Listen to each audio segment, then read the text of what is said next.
tous les classiques qui étaient Adam Smith, David Ricardo, Karl Marx, John Stuart Mill, Malthus plus ou moins, tous les classiques de la création de la pensée économique intégraient une pensée sociale. C'était plus des philosophes sociaux que des économistes purs, comme on dirait aujourd'hui. Mais les néoclassiques, à partir de Léon Walras, en gros Auguste et Léon Walras, donc le père et le fils, milieu et fin du XIXe siècle, vont inaugurer une espèce de pensée de la science économique qui se dit scientifique. Alors, se disant scientifique, elle se dispense de toute pensée morale ou philosophique. Donc, elle se vide de tout le souci qu'avaient les classiques jusqu'à Karl Marx, qui était le souci suivant: qui fait de l'argent? Pourquoi fait-il de l'argent? A-t-il le droit de faire tant d'argent? Et est-ce juste? Est-ce injuste? Est-ce bon pour la communauté? Est-ce mauvais? Donc, il y avait une dimension éthique dans la pensée économique. Et cette dimension éthique a été évacuée avec la pensée néoclassique, laquelle pensée néoclassique a ouvert la voie, le chemin à la pensée néolibérale, laquelle pensée néolibérale a ajouté à la pensée néoclassique, en plus de cette espèce de décret scientifique: nous sommes une science, donc nous faisons comme la physique, nous constatons que l'argent va de tel endroit à tel endroit, nous comptons, nous observons, nous classifions, mais nous nous gardons bien de porter un jugement, car la physique, qui est une science, qui est la science des sciences, ne porte pas de jugement. Plus nous croyons devenir efficaces économiquement, il faut dire plus exactement financièrement, parce qu'on confond l'économie et la finance, c'est multiplier l'argent. Donc plus on devient efficace dans la multiplication de l'argent, plus on perd du sens.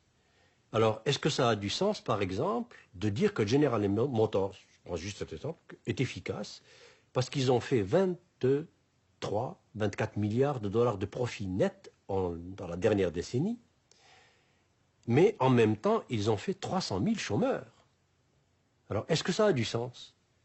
D'un côté, on dit General Motors est efficace, mais que veut dire cette efficacité?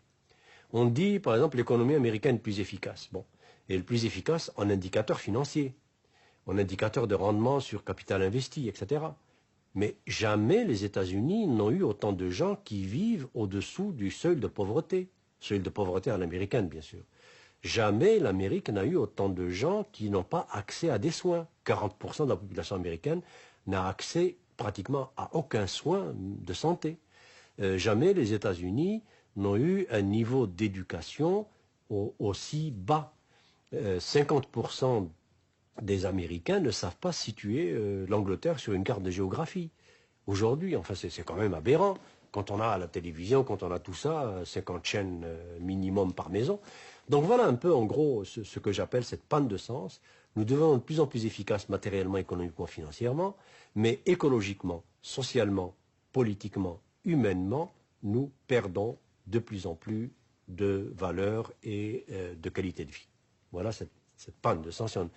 On ne sait pas en parler parce qu'il faut sortir complètement du discours économique dominant pour pouvoir commencer à mettre du sens. Autrement dit, il faut reformuler le problème depuis zéro. Or, le reformuler depuis zéro, il faut partir depuis Aristote.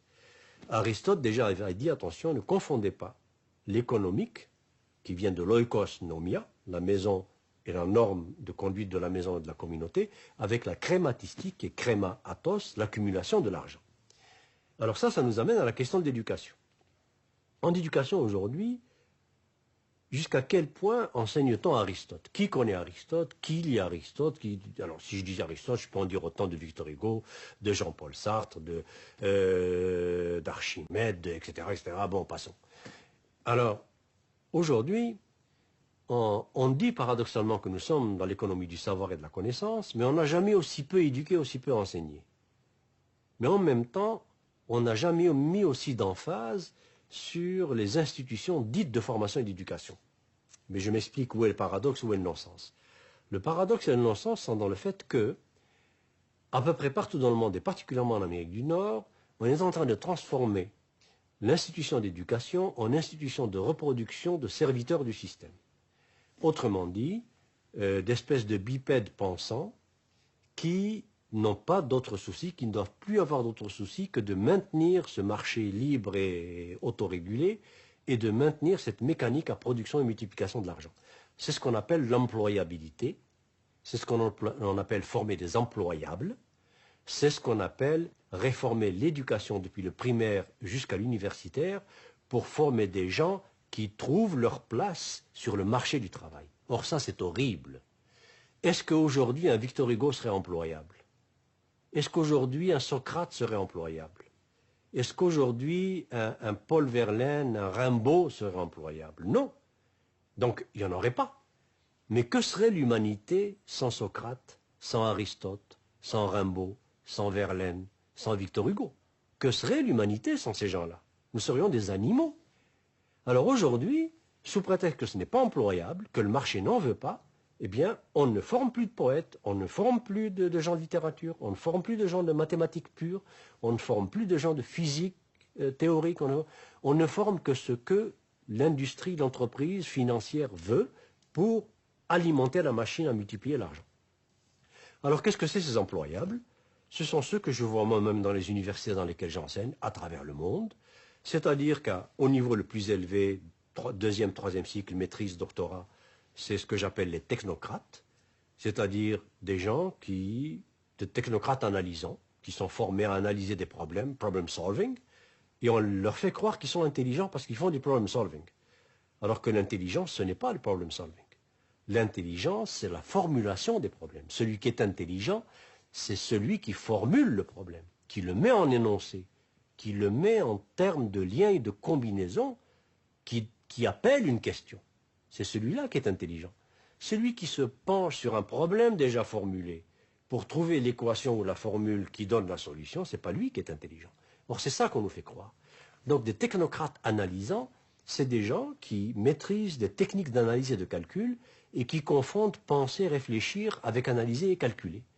Et ils prennent des décisions sans état d'âme, du genre licencier 60 000 personnes en un jour, doubler son salaire de millions de salaires et dire je souffre en plus. Je prends des décisions difficiles. Mais ça, c'est des non-humains. Quelqu'un qui prend des décisions sans état d'âme et qui le dit, c'était quelqu'un qui est en train de dire « je ne suis pas un être humain ». Alors de quel droit le laissons-nous prendre des décisions qui touchent à des êtres humains? Puisque lui dit « je n'ai pas d'état d'âme, donc je n'ai pas d'âme, donc je ne suis pas un être humain ». Alors, voilà les technocrates que nous formons au haut niveau. Au niveau intermédiaire, c'est ce que j'appelle les techniciens producteurs. Ces techniciens producteurs, c'est des serviteurs de machines, des servants de machines, depuis l'ordinateur jusqu'à la machine numérique qui débite des pièces de plastique ou d'acier ou d'aluminium. Eh bien, ces gens-là sont là pour faire en sorte que cette mécanique automatisée de production ne tombe jamais en panne. Et tout ce qu'on leur demande comme connaissance, c'est la logique de la machine ou de la série de machines dont ils ont la garde. C'est tout. Et encore plus, on leur demande simplement d'être capable de comprendre ce que la machine demande. Alors ce n'est même plus eux qui dominent la machine ou qui ont une espèce de supériorité humaine, de supplément d'âme ou de connaissance ou de sens par rapport à la machine. C'est l'inverse, c'est la machine qui dit si tu es assez intelligent, voilà où la puce qui cloche, voilà l'endroit où il faut changer la carte, voilà, etc. Et puis s'il n'est pas assez rapide pour faire ça, il n'est pas bon. Alors, et au niveau inférieur, qu'est-ce qu'on forme? Ben, on ne forme plus. 45% de la main-d'œuvre des multinationales américaines en particulier sont analphabètes totaux. Et les multinationales ne veulent pas changer ça. Elles ne veulent pas qu'on leur forme le moindrement ces gens analphabètes, parce que s'ils ne sont plus analphabètes, ils vont se mettre à poser des questions. S'ils se mettent à lire des journaux, des analyses fines, ils vont se mettre à poser des questions. Ils vont se mettre à se syndiquer, ils vont se mettre à réfléchir. Donc, surtout pas. Alors, nous avons aujourd'hui, particulièrement en Amérique du Nord et aux États-Unis encore plus, des diplômés du primaire et du secondaire qui sont à peu près dans une proportion qui est assez hallucinante, qui atteint chez nous en tout cas 1 sur 4 au Québec, et aux États-Unis, si on regardait les vrais chiffres, je suis sûr qu'on approcherait de la même proportion, sinon plus, qui sont diplômés et qui sont analphabètes, qui savent à peu près ni lire ni écrire, mais ils ont un diplôme. Et ce diplôme primaire ou même secondaire, ils l'ont obtenu par l'ancienneté, tout simplement par la présence et par l'âge. Et ça arrange le système. Parce que quand vous avez des opérateurs à la base qui sont des bipèdes quasi décérébrés, c'est-à-dire à qui on n'a même pas appris à penser, parce que pour apprendre à penser, il faut apprendre à lire. Et il faut lire. Si je veux apprendre à penser, il faut que je lise Victor Hugo. Il faut que je lise des poèmes, il faut que je lise des philosophes, il faut que je lise, c'est ça qui m'apprend à penser, des écrivains. Je ne peux pas penser sans me mettre des mots et des façons de manipuler ces mots dans ma tête. Alors si je n'ai pas ça, je ne peux pas penser. Donc, je peux devenir un excellent reproducteur du système qui ne pense pas et qui défend le système. Alors vous avez maintenant des ouvriers qui disent, et ça m'est arrivé, quand je vais dans des situations graves où il y a des fermetures, des mises à pied, etc., et puis je pose la question à des ouvriers, mais qu'est-ce que vous en pensez? Très souvent, ils me disent, ben, c'est la loi du marché, c'est la compétitivité, il faut qu'on soit plus compétitif que les Japonais, sinon ils deviennent les défenseurs du système qui est en train de les broyer.